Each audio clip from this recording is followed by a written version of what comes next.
Bonjour à tous, bienvenue dans cette nouvelle vidéo. Alors aujourd'hui, encore une fois, un extrait du Cercle, du nouvel épisode, donc l'épisode 2 de la saison 2 du Cercle, dans lequel je vais vous présenter une stratégie d'acquisition clientèle pour une école de yoga. Vous le savez, le principe du Cercle, c'est que chaque mois, je vais sortir une nouvelle étude de cas sur un nouveau secteur d'activité, dans le but de vous montrer en direct ce que j'imagine comme stratégie de marketing numérique si j'avais un client dans tel ou tel domaine. Et donc là, vous pourriez vous dire, et habituellement, j'utilise vraiment des secteurs d'activité qui sont populaires, que vous pouvez tous trouver autour de vous. Donc là, vous pourriez trouver que les écoles de yoga et les cours de yoga, c'est un peu niché. Mais alors, c'est un truc de ouf. Regardez sur Google, regardez autour de vous, c'est dingue le nombre qu'il y en a. C'est absolument dingue le nombre d'écoles de yoga, de cours de yoga qu'il y a absolument partout. Rien qu'à Shawinigan, c'est une petite ville, il doit y en avoir une dizaine. Quand je regarde sur la région, il y en a quasiment une 20-25. C'est vraiment un truc de dingue. Et il y a 20-25 écoles pour 300 000 habitants. Donc, j'en conclus que le yoga est à la mode, qu'il y en a partout. J'ai regardé en France, c'est sensiblement la même chose. Et donc, c'est le genre de business que vous pouvez clairement aider. Parce que nous, typiquement, les clientèles qui sont intéressantes pour nous, c'est notamment les petites entreprises qui ont besoin de web pour se faire connaître, qui sont plutôt locales et qui ont une forte concurrence. Donc, une école de yoga ou des cours de yoga, oui, c'est populaire, mais comme il y en a beaucoup, il y a une forte concurrence, ils ont besoin de se démarquer et ils peuvent globalement faire appel à des gens comme nous pour se démarquer de leurs concurrents, pour avoir une visibilité que les autres n'ont pas. Donc c'est une très bonne niche que vous aurez tous autour de chez vous et que vous pourriez aider, vous allez voir, relativement facilement. Donc aujourd'hui, on va parler des écoles de yoga, vous allez voir l'extrait du cercle, donc toute la première partie où j'explique un peu la stratégie qu'il faut mettre en place et vous pourrez comme ça aller les closer et puis appliquer la même stratégie de votre côté. Comme d'habitude, si vous voulez voir l'étude de cas au complet, vous pouvez vous abonner au cercle. C'est 19 € par mois. Il n'y a aucun engagement. Et dès que vous vous abonnez, donc dès que vous payez les premiers 19 € par exemple, vous avez accès dès le début à tous les autres épisodes du cercle. Donc toute la première saison, il y avait 7 épisodes sur les restaurants, les concessions auto, les cafés, les boutiques en ligne, etc. Et la saison 2 qui a commencé avec les hôtels et donc cette fois-ci les écoles de yoga. Vous avez tout le descriptif de tous les secteurs d'activité que je traite à chaque fois sur la page de présentation du cercle. Donc je vous laisse aller voir ça. Également, avant de démarrer, avant de passer sur l'écran et de voir cet extrait, je vous invite à vous abonner à la chaîne et à liker cette vidéo si ça vous plaît. Également à me rejoindre sur Instagram et également à me rejoindre le 10 août prochain pour la prochaine Masterclass Devenir Consultant qui est une conférence en live. Donc je suis en direct avec vous et on verra ensemble les 3 premières étapes pour lancer votre business SMMA et notamment aller trouver vos tout premiers clients, dépasser le syndrome de l'imposteur, avoir le bon mindset, définir une bonne offre, un bon avatar, bref, on va avoir tout le nécessaire pour aller chercher vos premiers milliers d'euros de revenus et enfin être indépendant financièrement grâce à votre agence SMMA. Allez, on va démarrer. J'espère d'ailleurs, dites-moi en commentaire ce que vous pensez du nouveau micro. Là, je commence à changer un peu ma méthodologie. Plutôt que d'avoir juste un micro sur l'appareil photo, j'en ai mis un près de moi pour que vous ayez un meilleur son. Dites-moi ce que vous en pensez. Et allez, on passe sur l'écran. On va aller voir tout ça. Comment aider les écoles de yoga à trouver des clients. Bonjour à tous, bienvenue dans cet nouvel épisode du Cercle. Donc l'épisode 2 de la saison 2. Aujourd'hui, on va traiter ensemble le sujet des écoles de yoga, des cours de yoga. Ça paraît quelque chose de plutôt niché, hein, ça paraît quelque chose de précis et en fait l'idée me vient simplement du fait que contrairement à ce qu'on pourrait penser, c'est que c'est pourtant super populaire comme type d'activité. C'est juste dingue, il y a des écoles et des cours de yoga absolument partout, il y a un nombre de pratiquants de yoga absolument dingue, il y en a 3 millions en France si je ne me trompe pas. Il y a des dizaines de cours et d'écoles de yoga dans chaque ville parce qu'en fait une école de yoga ou un cours de yoga entre guillemets c'est parfois quelqu'un qui est solopreneur qui fait ça dans un parc, hein. C'est pas forcément une grande école avec des salles, etc. Donc, bref, il y a un marché de ouf autour du yoga, clairement, et il y a plein d'intérêts pour nous en tant que marketeurs. Le yoga, c'est un loisir, c'est un divertissement, c'est rattaché au bien-être, et donc c'est extrêmement facile à cibler par Internet. Donc déjà, nous, on sait qu'on a des outils qui vont être très pertinents pour une école de yoga ou un cours de yoga, donc on peut vraiment les aider. Et si je vous en parle aujourd'hui, c'est que moi-même, j'ai eu pas mal de clients là-dedans, notamment un que j'ai beaucoup apprécié à Shawinigan, avec qui on a travaillé il y a environ 1 an et avec qui on a apporté pas mal de résultats. Donc on s'est plongé dedans, on a vraiment mis le nez dedans pendant plusieurs mois et j'ai repéré plusieurs éléments essentiel pour une boîte qui veut vendre des cours de yoga, que ce soit physique, en ligne ou autre. Et j'aimerais vous les présenter aujourd'hui. Concrètement, là, comme d'habitude avec le cercle, vous allez repartir avec un plan d'action concret à répliquer auprès de toutes les écoles de yoga que vous avez autour de vous. Si vous voulez aller signer des profs de yoga, là, c'est le bon moment parce que vous allez vraiment repartir avec les outils et stratégies à appliquer. Et je vous donnerai un petit aperçu, pourquoi pas, du pricing. Ça, je le fais pas tout le temps. Je vais me le noter, tiens. Le pricing. On va voir ensemble le pricing que vous pouvez appliquer pour les profs de yoga et des écoles de yoga. Vous me direz également, si vous voulez bien, donnez-moi un petit feedback par rapport au son. J'ai changer un peu le matériel pour avoir un meilleur micro pour les cours de les cours de yoga. Non, pas du tout. Pour le cercle, alors du coup, vous me direz ce que vous en pensez. C'est plus clair et si vous entendez un peu moins les bruits de clavier qui perturbaient certains à ce qu'on m'a dit. Alors, écoutez, on va attaquer avec alors les cours de yoga, les profs de yoga, les écoles de yoga, bref tous ces endroits où les gens peuvent payer en échange d'une session de yoga. Faut comprendre que on est vraiment dans le cercle des entreprises très locales. On est dans quelque chose de très local où les gens vont se déplacer. Allez, dans une ville médiane, style petite ville française ou petite ville québécoise, les gens vont se déplacer maximum 10-15 km pour aller faire du yoga. Ils vont aller à un cours, à une école qui est à proximité de chez eux. Comme tout divertissement, c'est comme les cinémas, les restaurants, etc. Et ils vont pas faire 50 bornes 3 fois par semaine pour aller faire du yoga. Parce qu'on n'oublie pas que ça c'est comme le sport. En fait, si on devait comparer le yoga à autre chose, ce serait davantage au sport. On est sur quelque chose qui est vraiment qui est inclus dans le style de vie du client, du consommateur. Donc, il faut que ce soit pratique pour lui. Donc déjà, on sait que les écoles de yoga vont avoir des clients qui sont autour. Donc, on va être ici dans une stratégie plutôt locale. Et vous le savez, moi, c'est une des stratégies ou une typologie de clients que je préfère. Le local, c'est super facile et pratique pour nous. On peut leur apporter généralement des résultats assez rapides. Donc, vous allez voir, on va avoir une stratégie adaptée.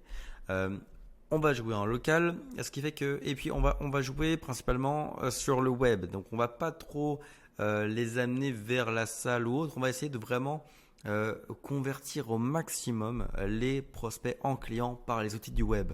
Le prof de yoga a rarement le temps de faire toute la logistique, l'administratif et tout. Donc on va essayer ici de lui faciliter la vie. Vous allez voir, ça va être c'est un argumentaire quand vous allez essayer de closer votre école de yoga. Vous allez lui faciliter la vie. Dites-lui que vous allez lui faire gagner du temps. Parce qu'avec une stratégie comme on va voir aujourd'hui, les prospects, on les trouve par Internet. On va les convaincre par Internet et on va les closer, les faire passer à la caisse par Internet. Alors, passer à la caisse, ça à voir selon ce que le client veut, mais ce serait une possibilité. On pourrait déclencher des abonnements en ligne par exemple. Donc vraiment le but ici c'est d'aller chercher de la clientèle mais aussi de libérer un peu le temps de l'équipe de l'école de yoga. Ok ? Donc on joue en local et on veut automatiser au maximum leur réquisition clientèle. Aussi, on va essayer de jouer avec des outils qui ne coûteront pas trop cher parce que comme plusieurs entreprises, enfin comme la plupart des entreprises locales, les écoles de yoga n'ont pas forcément un énorme budget. Elles vont trouver un petit budget mensuel, mais on va pas se le cacher, ça va difficilement dépasser les 1000 euros, 1500 euros par mois. Après, tout dépend de l'école. Si à côté de vous, vous avez un centre de yoga de ouf, c'est encore autre chose. Mais pour un petit centre de yoga classique, déjà, si on arrive à 500, 750, 1000 euros par mois, c'est pas mal. Il faut savoir que ça va pas vous prendre beaucoup de temps de gestion. Ça va être un mois de création et de mise en place. Mais par la suite, la gestion va être très légère. Donc, on peut rester sur un forfait à 750, 1000 euros par mois. Ça me semble plutôt pas mal. Donc, on va utiliser des outils qui ne vont pas nécessiter de gros investissements financiers. Parce que je pourrais vous montrer des stratégies super pertinentes. Mais si elles coûtent 3000 balles par mois aux clients, malheureusement, vous signerez pas grand monde avec ça. Donc là, on va commencer par le pricing. Concrètement, comme je vous disais, je vous dirais qu'un forfait à 750 euros par mois, ça me semble plutôt pas mal. Soit un forfait à 750 euros par mois, soit un one shot pour tout mettre en place à 1200 euros par exemple. C'est des forfaits qu'on peut facilement faire passer. En plus, c'est des petites entreprises locales, donc il y a potentiellement des subventions. Si vous avez agi à temps, il y aurait eu par exemple des chèques numériques, tout ce genre de choses. C'est vachement applicable pour tout ce type d'entreprise. Donc voilà, un forfait à 750 euros par mois pour qu'il y ait la mise en place plus la gestion et un one shot à 1200 euros. Pourquoi est-ce que le one shot est plus cher que le forfait? Mais parce que le one shot, c'est une opération. Vous allez le faire, vous allez tout mettre en place, vous allez tout préparer pour le long terme pour le client. Donc vous devez être rentable dès le premier mois vu que c'est à ce moment-là que vous allez travailler. Alors qu'un forfait à 750 euros par mois, même si vous n'êtes pas à 100% rentable sur le premier mois, vous allez récupérer votre rentabilité sur les mois suivants. C'est la raison pour laquelle en one shot, on monte un peu le prix pour le setup. Donc 750 euros par mois ou 1200 euros en one shot. Et je vous dirais qu'on pourrait commencer à entre 300 et 500 euros de budget mensuel publicitaire pour démarrer. Et vous verrez, vos clients voudront probablement, à moins qu'ils aient une capacité limite pas de production, mais voilà, de place dans leur cours, ils vont vous demander d'augmenter ça. Mais on va dire qu'on pourrait commencer avec du 300 à 500 euros de budget mensuel. En gros, du 10 à 20 euros par jour de budget pub. Petit conseil entre guillemets, entre parenthèses, encore une fois, quand vous présentez sur votre devis le budget pub conseillé, suggéré, je vous invite à le présenter en budget pub quotidien. Mine de rien, ça fait moins gros pour le client. Et en plus, c'est pas faux, il n'y a pas d'engagement avec le budget pub. Le client peut mettre 10 euros par jour et en un clic peut l'interrompre ou l'augmenter ou le baisser. Donc finalement, c'est un engagement quotidien. Donc dans votre devis, plutôt que de dire 750 euros par mois plus 500 euros par mois, là, le client il va se dire waouh, ça fait quand même un bon montant. On est au-dessus des 1200 euros par mois. Présentez-le plutôt en mode 750 euros par mois pour nos honoraires plus un budget conseillé de 10 à 20 euros par jour. Oui, ça va changer un peu la façon de percevoir les choses pour le client et ça peut être plus facile à faire passer pour vous. Donc ça, c'est à peu près on va dire le budget et le pricing dans lequel on va essayer de rester. Donc ce qui suppose que notre stratégie, nos outils, on va s'accorder environ 7 à 8 heures par mois maximum de travail pour les mettre en place et les exploiter. Parce qu'à 750 euros par mois de forfait, vous l'avez compris, que si on est autour de 100 euros de l'heure, on ne peut pas se permettre de travailler plus de 7h30 pour rester rentable et rester à 100 euros de l'heure. Donc on va penser une stratégie qui va rentrer dans ces contraintes de temps et de budget. Ok, c'est un peu une nouveauté pour cet épisode du cercle. Je l'ai pas fait précédemment, mais je me dis au fur et à mesure, je vais essayer de rentrer au maximum dans le détail et le concret pour vous. En tant que consultant. Et donc, on va se mettre des vraies contraintes en termes de budget et de temps, comme ce serait avec un client réel. Faut bien comprendre que moi, c'est comme ça que je réfléchis avec un client. Le client, j'ai beau avoir 36 000 idées pour lui apporter des résultats, on est quand même limité par le budget. Si le client me paye 1000 euros par mois et 1000 euros de budget pub mensuel, c'est déjà très bien pour lui, 2000 euros. Mais le truc, c'est qu'avec 10 heures par mois, donc 1000 euros à 100 euros de l'heure, j'irai pas mettre en place 50 stratégies sur 50 plateformes publicitaires. Donc on va devoir choisir les stratégies les plus efficaces. Ok, alors maintenant qu'on a nos contraintes, on a notre situation de départ entre guillemets, quels sont les outils qui seront utiles aujourd'hui? Alors vous allez voir, on a pas mal d'outils qui vont être utiles aujourd'hui. Les voici. On va avoir le site web, qui est la plateforme principale, c'est la vitrine de l'école. La liste email, parce que oui, pour ce client, il va falloir récolter les emails, on va le voir juste après. La publicité Facebook, la publicité Google, le retargeting Facebook et les avis Google. Les avis Google qu'on a abordés je crois que la première fois c'était pour les concessions auto, on a reparlé pour les hôtels. Alors pour le yoga, ça va être important. Pourquoi est-ce qu'on utilise autant d'outils pour ce type de client? Alors, comme je vous l'ai dit, il y a énormément d'écoles de yoga. Il y en a partout autour de vous et il y a beaucoup de pratiquants. Ce qui veut dire, s'il y a beaucoup d'écoles de yoga, qu'il y a beaucoup de concurrence. Et là, on va pas se le cacher, il va falloir se démarquer. Si vous voulez garantir des bons résultats à votre client, vous voulez garantir que votre client passera en premier au niveau du web, il va falloir mettre des outils pour le démarquer sévèrement. Et vous voyez, par exemple, les avis Google, oui, toute entreprise devrait en collecter, mais il y a des entreprises pour lesquelles c'est moins grave, moins urgent, moins important. Vous voyez, moi, je n'ai jamais fait une priorité pour moi-même, mais par contre, pour un hôtel, pour un restaurant ou pour une école de yoga, pour tous ces domaines locaux très concurrentiels, les avis Google, ça fait une vraie différence. Si on va dans Google, regardez, je vous montre rapidement. Regardez, si je tape cours de yoga à Shawinigan, quand je vois les 3 premiers qui sortent, on va quand même se l'admettre. Yoga Sérénité, là, le numéro 2, les 5 étoiles jaunes sur 2 avis. Bon, En réalité, 2 avis, c'est pas grand chose, mais les 5 étoiles jaunes, elles le font sortir du lot. Il y a les 3 qui sortent en premier, c'est quand même lui qu'on voit en premier grâce à ses étoiles. Donc, on va pas se le cacher, les avis, c'est quand même utile et ça vous fait sortir du lot sur Google. Donc, les avis vont faire leur entrée ici. La publicité, bon, bah, ça vous connaissez, publicité Facebook, Google et retargeting, évidemment, on va s'en servir pour du local. Je vais vous montrer 2 alternatives. Je ne vous conseillerais pas de faire les deux en même temps. Je vais vous dire juste après, je vais vous montrer de ça juste après, mais je vous dirais que ce sont 2 alternatives possibles. Et le site web et la liste email. Alors, le site web, c'est la vitrine. Pour une école de yoga, pour se démarquer, bah, évidemment, on va commencer par avoir la plus belle vitrine, la vitrine la plus claire, la plus pratique, la plus lisible, la plus efficace, quoi. On va vraiment se créer une vitrine efficace. Il faut vraiment qu'on arrive à éliminer tous les irritants entre le moment où le prospect découvre l'école de yoga et le moment où il réserve sa place pour les cours. Et la liste email, on va en parler aujourd'hui parce que c'est bien une chose que j'ai remarqué, c'est que le yoga, c'est un peu comme le sport, pour côtoyer beaucoup de pratiquants. Moi, j'en fais pas, mais je côtoie beaucoup de pratiquants et je me rends compte que le yoga, c'est un peu comme le sport, on va s'y mettre. Et puis on va arrêter, et puis on va s'y remettre. Et vous voyez, c'est un peu le truc, voilà, on le fait rentrer dans notre vie, puis voilà, régulièrement. Et il suffit de pas grand chose pour s'y remettre. Vous voyez, si vous faites une première tentative de yoga, probablement que vous y allez pendant 2 mois, 3 mois, vous arrêtez pour une raison ou pour une autre, genre vous partez en vacances et vous oubliez d'y retourner au retour. Il faut pas grand chose généralement pour s'y remettre. Il faut juste un petit incentive, un petit appel à l'action. Et bah, la liste email, elle sert à ça. Concrètement, avec la liste email, là, vous pourrez d'un coup relancer tous ceux qui ne se sont pas mis depuis longtemps avec une offre irrésistible. Donc, on va en parler des offres irrésistibles aujourd'hui, mais la liste email, vous voyez, pour ce genre de... Dites-vous bien qu'en général, pour tous les secteurs d'activité, toutes les entreprises où il faut pas grand-chose pour faire passer à l'action client, bah, la liste email prend tout son sens. Parce que c'est une façon de relancer des clients qui étaient peut-être là il y a 3-4 ans, de les tenir au courant régulièrement, et puis un jour de les réveiller. Ok ? Donc, site web pour la vitrine, liste email pour réveiller les clients et reproposer les offres régulièrement, publicité Facebook, Google et retargeting pour l'acquisition clientèle pure et les avis Google pour se démarquer.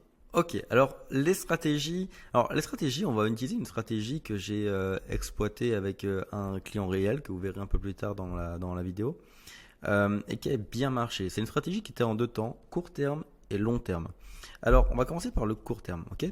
Donc, dans la stratégie court terme, on a évidemment la publicité, l'acquisition clientèle pure. Et là, on va commencer avec la publicité Facebook. N'oublions pas que Facebook et Google, on va pas faire les deux, ça va être un ou l'autre pour ce genre de budget, 300 à 500 € de budget mensuel. On va en faire que un des deux.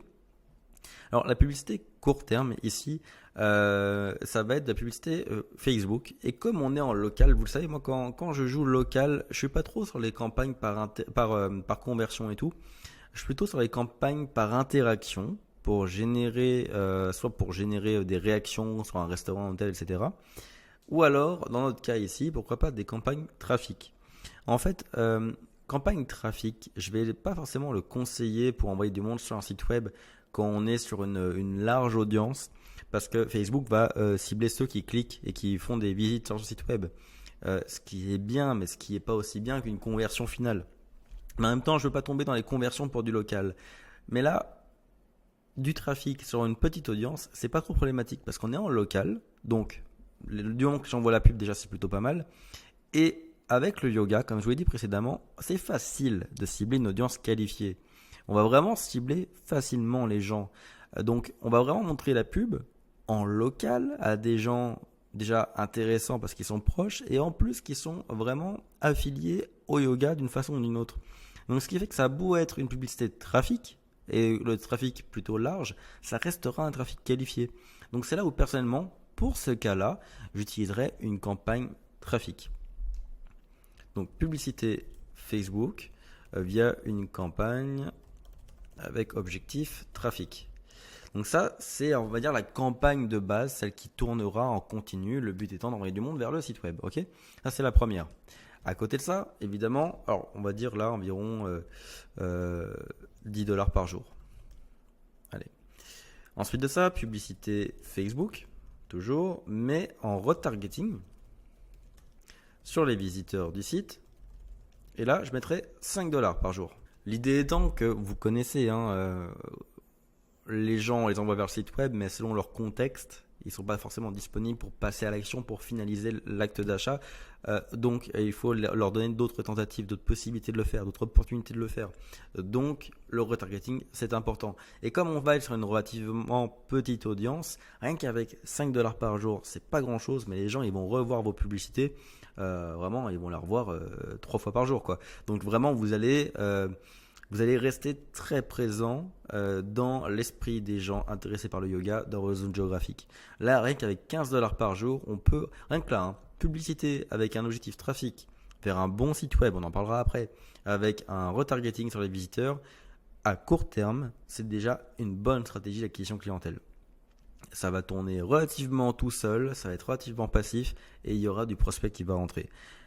Maintenant, moi ce que j'aime bien, c'est me garder un petit 5 dollars par jour pour faire des petites opérations. Ce qu'on avait fait avec notre client, des opérations un peu plus ponctuelles, un peu plus exceptionnelles. Et ce qui marche bien en local avec ce genre d'activité plutôt de loisirs, et c'est tous les trucs genre concours, etc. Donc là, je gardais une publicité Facebook en interaction cette fois-ci, parce que mon but c'était vraiment de générer des partages, des commentaires, des likes, etc. Des gens qui interagissent avec la publication, avec la page Facebook. Donc une publicité Facebook en interaction, en local toujours, avec le même ciblage vers les gens qui font du yoga, etc. À 5 dollars par jour.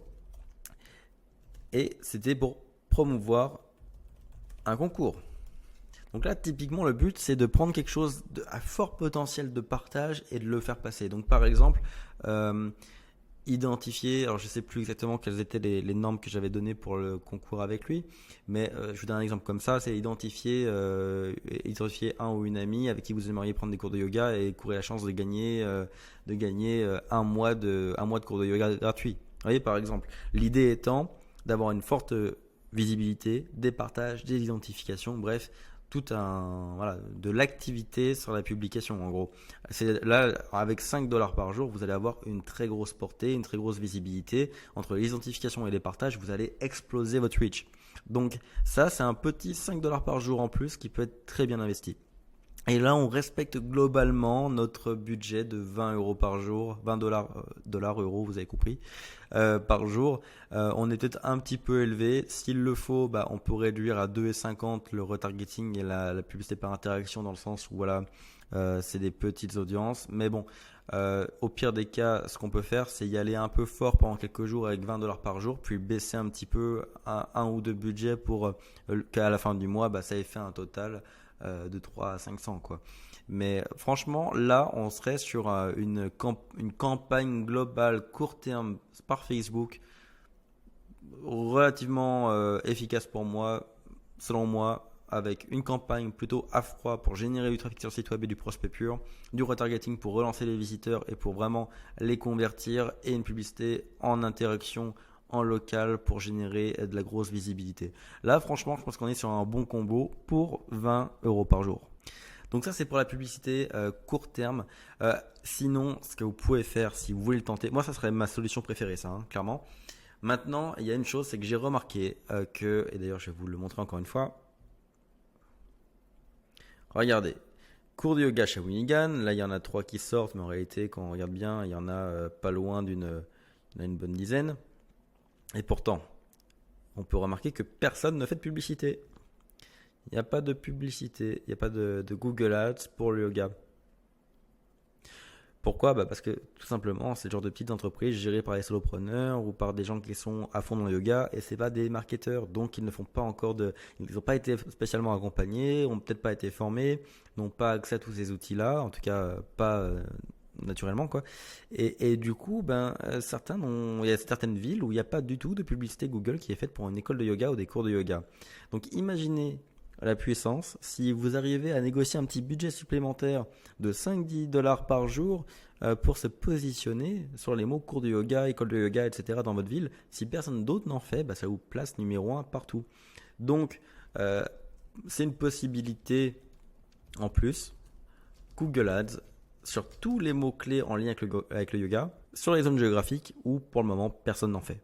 Oui, ça c'est une possibilité supplémentaire. Je remplacerai, si je devais choisir, je pense pas que je remplacerais mes 3 campagnes Facebook par ça, mais si mon client avait un petit 5-10 balles de plus disponible tous les mois, pas tous les jours, pardon, et qu'il est ouvert à faire la tentative, et en plus je pourrais lui expliquer que, vous voyez, ça c'est aussi un argument de vente, il va payer au clic sur Google, donc techniquement c'est des prospects qualifiés qui vont prendre son budget. Bref, ça pourrait être une possibilité en plus. J'en ferai pas une priorité. Mais je pense sincèrement que rien que ça peut amener des clients. Donc voilà, si vous avez un client qui a plus de budget, moi je placerai ces 4 lignes. Donc publicité Facebook x3 et publicité Google.